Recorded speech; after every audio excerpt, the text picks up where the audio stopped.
ನಿಮ್ಮ favourite serials ಈಗ ಟಿವಿಗಿಂತ ಮುಂಚೆ ಸನ್ ನೆಕ್ಸ್ಟ್ ಆಪ್ ನಲ್ಲಿ ಜಾಲಿಯಾಗಿ ಎಲ್ಲರಿಗಿಂತ ಮುಂಚೆ ನೋಡಿ. ಈಗಲೇ ಸನ್ ನೆಕ್ಸ್ಟ್ ಆಪ್ ಡೌನ್ಲೋಡ್ ಮಾಡಿ ಮತ್ತು ಸಬ್ಸ್ಕ್ರೈಬ್ ಮಾಡ್ಕೊಳ್ಳಿ.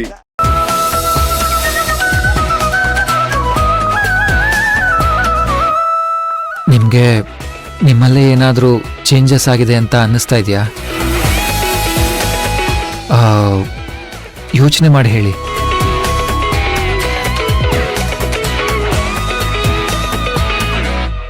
ನನಗೆ ಹಾಗೇನೋ ಅನ್ನಿಸ್ತಾ ಇಲ್ಲ. ಆದರೆ ನನಗನ್ನಿಸ್ತಾ ಇದೆ.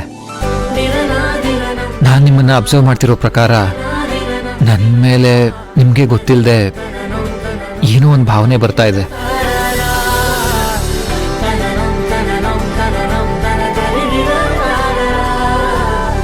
ನಾನು ಹೇಳೋದನ್ನ ನೀವು ಒಪ್ಕೊಳ್ಳಲ್ಲ ಅಂತ ನನಗೆ ಗೊತ್ತು. ಆದರೆ ನಂಗೆ ಮಾತ್ರ ಹೀಗೆ ಅನ್ನಿಸ್ತಾ ಇದೆಯಾ? ಅದೇ ನನಗೂ ಕೂಡ ಗೊತ್ತಾಗ್ತಾ ಇಲ್ಲ. ಆದರೆ ಒಟ್ನಲ್ಲಿ ನಮ್ಮಿಬ್ಬರ ಮಧ್ಯೆ ಸಮಥಿಂಗ್ ಈಸ್ ಹ್ಯಾಪನಿಂಗ್. ಹೇಳದ್ನಲ್ಲ, ನನಗೇನು ಅನ್ನಿಸ್ತಿಲ್ಲ. ಆದ್ರೂ ಯಾಕೆ ಹೀಗೆ ಹೇಳ್ತಿದ್ದೀರಾ? ಹೇಗೆ ಅಂದ್ರೆ, ನಿಮ್ಮ ಕಣ್ಣು ಎಲ್ಲ ನಿಜ ಹೇಳ್ತಾ ಇದೆ. ನಿಮ್ಮ ಮನಸ್ಸು ನನ್ನ ಜೊತೆ ಮಾತಾಡೋಕೆ ಪ್ರಯತ್ನ ಪಡ್ತಾ ಇದೆ. ಆದರೆ ನಿಮ್ಮ ನಾಲ್ಗೆನೇ ಧೈರ್ಯ ಮಾಡ್ತಿಲ್ಲ ಅಂತ ನಂಗೆ ಸ್ಟ್ರಾಂಗ್ ಆಗಿ ಅನಿಸ್ತಾ ಇದೆ. ನಿಜ ಹೇಳಿ, ನಾನು ಹೇಳಿದ್ ನಿಮ್ಗೆ ವಿರಾಟ್, ಮೊದಲು ನೀವು ಹುಷಾರಾಗಬೇಕು. ಸುಮ್ಮನೆ ಮಾತಾಡಿ ಸ್ಟ್ರೈನ್ ಮಾಡ್ಕೋಬೇಡಿ. ನಾನು ಹೋಗಿ ನಿಮಗೆ ಕುಡಿಯೋದಕ್ಕೆ ಏನಾದರೂ ತರ್ತೀನಿ. ನನ್ನ ಪ್ರಶ್ನೆಗೆ ಉತ್ತರ ಇದಲ್ಲ.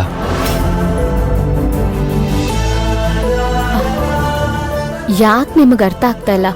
ಹಾಗೆಲ್ಲ ಏನೂ ಇಲ್ಲ ವಿರಾಟ್. ಸುಮ್ಮನೆ ಬೇಡದೇ ಇರೋ ಯೋಚನೆನ ಬಿಟ್ಬಿಟ್ಟು ರೆಸ್ಟ್ ಮಾಡಿ.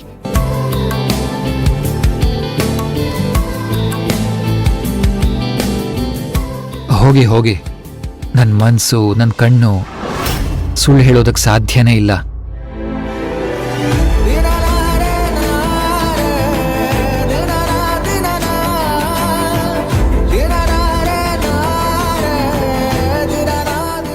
ಎಸ್, ಭೈರವಿ ಅವ್ರಿಗೂ ನನ್ನ ಮೇಲೆ ಲವ್ ಆಗ್ತಾ ಇದೆ.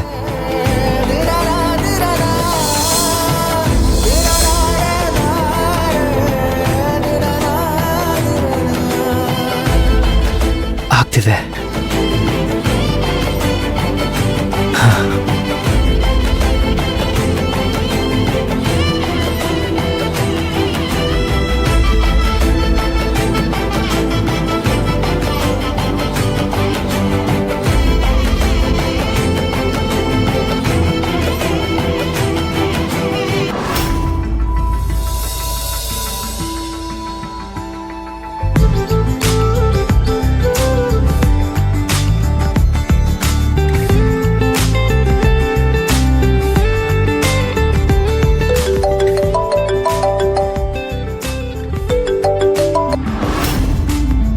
Hello dad.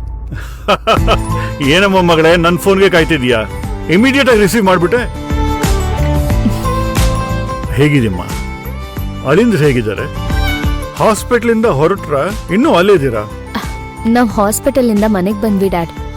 ಭವಾನಿ, ಮಗು ಎಲ್ರೂ ಒಟ್ಟಿಗೆ ಬಂದ್ವಿ. ವೆರಿ ಗುಡ್ ಮಾ. ಭವಾನಿ ಹೇಗಿದ್ದಾಳೆ? ಮಗು ಹೇಗಿದೆ? ಯಾರು ಹಾಗಿದ್ದಾಳೆ ನಮ್ಮ ಪುಟ್ಗೌರಿ?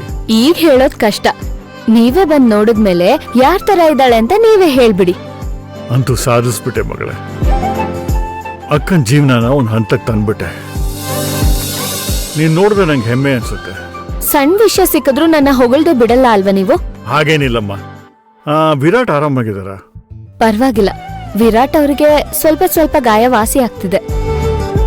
ಎಲ್ಲ ಪೂರ್ತಿ ಸರಿ ಹೋಗೋದಕ್ಕೆ ಇನ್ನೊಂದು ವಾರ ಟೈಮ್ ಹಿಡಿಯುತ್ತೆ ಅಂತ ಡಾಕ್ಟರ್ ಹೇಳಿದ್ದಾರೆ.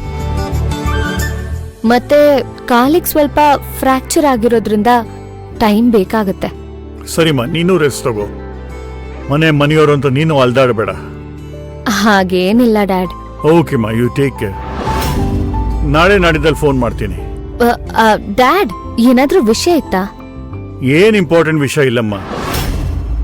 ಜಾನ್ವಿ ನಿನಗೆ ಫೋನ್ ಮಾಡಕ್ ಹೇಳಿದ್ಲು, to ask how you are. ಅದಕ್ಕೆ ಜನರಲ್ ಫೋನ್ ಮಾಡು. ಸರಿ ಡ್ಯಾಡ್, ಜಾನುಗ್ ವಿಷಯ ತಿಳಿಸ್ಬಿಡಿ. ಓಕೆ ಮಾ, ಬಾಯ್. ಜಾನು, ಎಲ್ಲರೂ ಸೇಫ್ ಆಗಿ ಬಂದು ಮನೆ ತಲುಪಿದಾರಂತೆ. ಡ್ಯಾಡ್, ನಾವ್ ಯಾವಾಗ ಪಾಪು ನೋಡಕ್ ಹೋಗೋದು? ಈಗ ತಾನೇ ಬಂದಿದಾರಮ್ಮ. ಒಂದೆರಡು ದಿನ ಬಿಟ್ಟು ಹೋಗೋಣ. ಸರಿ. ಡ್ಯಾಡ್, ಅದಕ್ ಮುಂಚೆ ನನ್ ಪಾಪುಗ್ ಏನೇನ್ ಬೇಕು ಅಂತೆಲ್ಲ ಲಿಸ್ಟ್ ಮಾಡ್ತೀನಿ. ಹೋಗಿ ಶಾಪಿಂಗ್ ಮಾಡ್ಕೊಂಡ್ ಬಂದ್ಬಿಡಣ್ವಾ? ಅದೇಮ್ಮ, ಮಗುಗ್ ಬಟ್ಟೆ, ಆಮೇಲೆ ಅದೇನದು. ನೋ ನೋ ಡ್ಯಾಡ್, ಪಾಪುಗೆ ಒಂದ್ ಮುದ್ದಾದ್ ಕಾಲ್ಗೆಜ್ಜೆ, ಅದಕ್ಕೆ ಕೈ ಕಡ, ಆಮೇಲೆ ಬೆರಳಿಗೊಂದ್ ಪುಟ್ಟ ಉಂಗ್ರ, ಮತ್ತೆ ಕತ್ತೆಗೊಂದ್ ಚೈನು.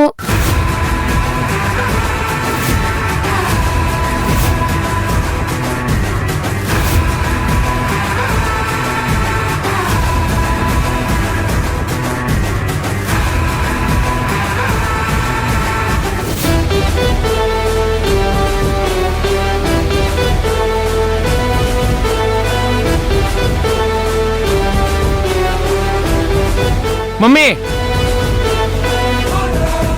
ಏನು? ಏನಮ್ಮ ಇದು? ಇಲ್ಲಿ ನಡೀತಾ ಇರೋದನ್ನ ನೋಡ್ಕೊಂಡು ನೀನು ಸುಮ್ಮನೆ ನಿಂತಿದ್ಯಾ? ಎಲ್ಲೋ ಬೀದಿಲ್ ಬಿದ್ದು ಸಾಯ್ತಾ ಇರೋಳ್ನ ಮನೆ ಕರ್ಕೊಬಂದು ಜಾಗ ಕೊಟ್ಟಿದ್ದು ಅಲ್ದೆ ಆ ಸಿಂಧೂರ ಭೈರವಿಯಾಗಿ ಮಾಡಿದ್ರು. ಅವಳಕ್ಕ ಭವಾನಿ ಹಾಸ್ಪಿಟ್ಲಲ್ಲಿ ಉಚಿತರ ಇದ್ದವಳನ್ನ ಮನೆ ಕರ್ಕೊಬಂದು ಅವರಿಬ್ರಿಗೂ ಮದ್ವೆ ಮಾಡಿದ್ದು ಅಲ್ದೆ ದುಡ್ಡನ್ನ ನೀರ್ ತರ ಚೆಲ್ಲಿದ್ರು. ಈಗ ಅವಳ ಮಗುಗೂ ಹಬ್ಬ ಮಾಡ್ತಿದಾರಲ್ಲಮ್ಮ. ಏನಾಗಿದೆ ಇವರಿಗೆ? ಈ ಮನೇಲಿ ನಮಗೆ ಯಾರು ಬೇಕಾದವರು ಯಾರು ಬೇಡವಾದವರು ಅನ್ನೋ ವಿವೇಚನೆ ಕಳ್ಕೊಬಿಟ್ರೆ ಅನ್ಕೊಡೋ ನಿಮ್ ಮಾವ. ಬೀದಿಲ್ ಬಿದ್ದವ್ರಿಗೆ ಇಷ್ಟೊಂದು ಕಾಳಜಿ, ಅದೇ ಮನೇಲಿರೋ ನನಗೆ ಒಂಚೂರಾದ್ರೂ ಕಾಳಜಿ ಬೇಡವಮ್ಮ. ಈಗ ಯಾಕೆ ಹೊಟ್ಟೆ ಹುರ್ಕೋತಾ ಇದ್ಯಾ? ನೀನ್ ಸರಿಯಾಗಿದ್ದಿದ್ರೆ ನಾನೇನೋ ಮಾಡ್ತಾ ಇದ್ದೆ. ಎಲ್ಲ ನನ್ನ ಕರ್ಮ. ಈಗೇನ್ ಮಾಡ್ಲಿ? ಇಂಥ ಶ್ರೀಮಂತ ಅಣ್ಣನ ಜೊತೆ ನಾನಿದ್ರೂನು ಭಿಕ್ಷುಕಿ ತರ ಬದುಕ್ತಾ ಇದ್ದೀನಿ. ಮಮ್ಮಿ, ಏನ್ ಮಾತಾಡ್ತಿದ್ಯಾ ನೀನು? ನೀನ್ ಮಾತಾಡ್ಬೇಡ ಕಣೋ. ಮೊದ್ಲು ನೀನ್ ಸರಿಯಾಗಿ ದಾರಿಗ್ ಬಾ, ಆಮೇಲೆ ಇದೆಲ್ಲ. ಮಮ್ಮಿ, ಕೋಪ ಮಾಡ್ಕೋಬೇಡ, ನಾನ್ ಬದ್ಲಾಗ್ತೀನಿ. ಬಿಡ, ನಿನ್ ಯಾವಾಗ್ಲೂ ಬರೀ ಇದೇ ಆಯ್ತು. ನೋಡೋ, ನನ್ ಕನ್ಸಿಷ್ಟೇ, ನಿನ್ನ ಜಾನವಿನ ಮದ್ವೆ ಮಾಡಿಸಿ ನಿನ್ನನ್ನ ಈ ಮನೆ ಅಳಿಯನನ್ನಾಗಿ ಮಾಡೋದು. ಅದಕ್ಕೇನ್ ಬೇಕೋ ಆ ತಯಾರಿ ಮಾಡ್ಕೊ. Okay mom. ಬರೀ ಅಲ್ಲಿ ಕಿರಿಯೋದೇ ಆಯ್ತು. ಈ ತರ ನಗೋದನ್ ಬಿಟ್ಟು ಮೊದ್ಲು ಆ ಜಾನವಿನ ಇಂಪ್ರೆಸ್ ಮಾಡೋದಕ್ಕೆ ಏನ್ ಬೇಕೋ ಆ ತಯಾರಿ ಮಾಡ್ಕೊ. ಛೇ,